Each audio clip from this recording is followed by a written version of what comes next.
Welcome back, one and all, to Film to Watch with me, the spookiest show.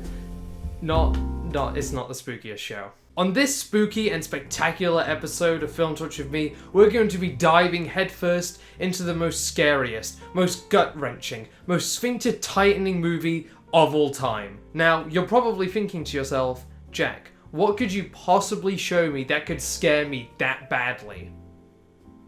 Have you ever heard of Monsters vs. Aliens?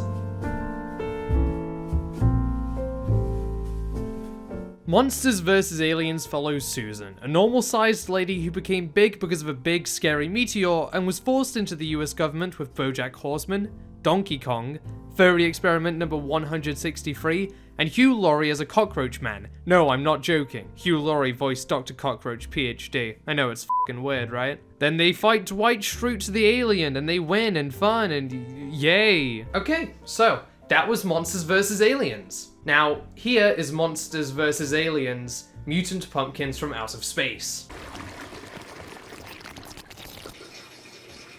What the fuck? The monsters are getting excited for Halloween, a monster mash. Apart from Hugh Laurie, who's pissed that someone stole his candy when he was young, crying about it and ruining the fun for everybody else, little bitch. Turns out that a spooky, not at all related invasion was about to go down in Modesto. After arriving, everybody but Gulliver's Travels says fuck it to the mission and goes trick-or-treating. And I respect that. Susan goes and ruins the fun when she travels to Farmer Jeb's and finds him in the middle of a pumpkin pie.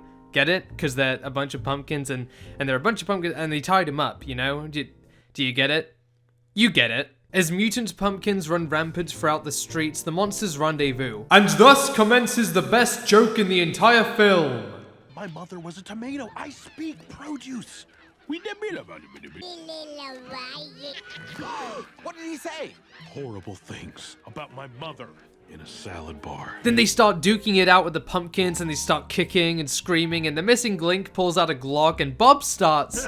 Hugh Laurie is Gregory House, so of course he's kicking ass, and you know what? Now that I think about it, Marvel's been real quiet ever since DreamWorks dropped this. They realize that the only way to beat the pumpkins is to sacrifice their candy. He sacrifices the swirly pop, the pumpkin explodes, candy everywhere, and Gob Blue scares a pumpkin so hard they made a f***ing sequel to the spin-off sequel. What the fuck? So, where do I begin? It's not good. I don't really know what to tell you. Monsters vs. Aliens, the original movie, had okay writing, but in the DreamWorks catalog, it was probably one of the weakest films to date. Apart from, you know, one film. Have they topped that now? Totally. That scene from Trolls still sends me into a laughing fit, it was so stupid. But still, the poor writing from Monsters vs. Aliens carries over to this Halloween special. Characters are pretty boring, dialogue is bland, and the jokes land about as well as mine do, so you know you're not going to be in for a good time.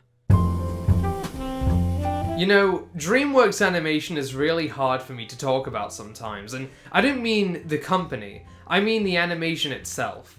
Because some of their films look absolutely gorgeous, and some of their films look like Monsters vs. Aliens. As bad as the movies are, the Trolls films have great animation. It's colourful, it's interesting, and they include smear frames with 3D characters which look so freaking good. Kung Fu Panda was one of the best looking films when it released, and honestly still holds up today really well. Oh, and How to Train Your Dragon? Don't even get me started.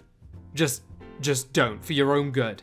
So, how about the animation in Monsters vs. Aliens? It's fine.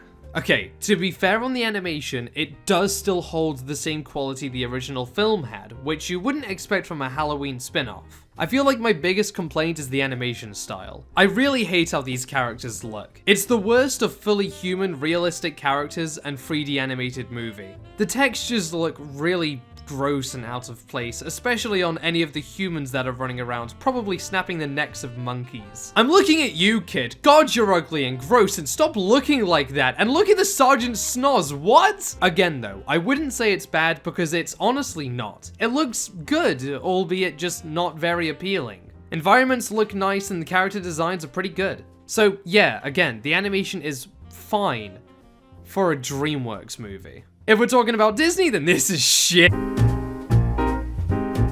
Alright, twist my arm. They got me. The cast picked out for Monsters vs. Aliens is great. Reese Witherspoon did a pretty good job as Susan. I feel like she's kind of bland, but I blame that on the writing more than anything else, so I can't fault her for that. Will Arnett did a great job as the missing link. Will's voice is just great from the get-go, but I love how deep he gets in both the original film and the Halloween special. Deep is in vocal range, not existential crisis deep. Seth Rogen as Bob is pretty funny. Whenever Bob laughs, Seth Rogen sticks out like a sore thumb, but his energy is on point. Hugh Laurie as Dr. Cockroach is not something I expected going in, but that's the experience I accidentally got. And you know what?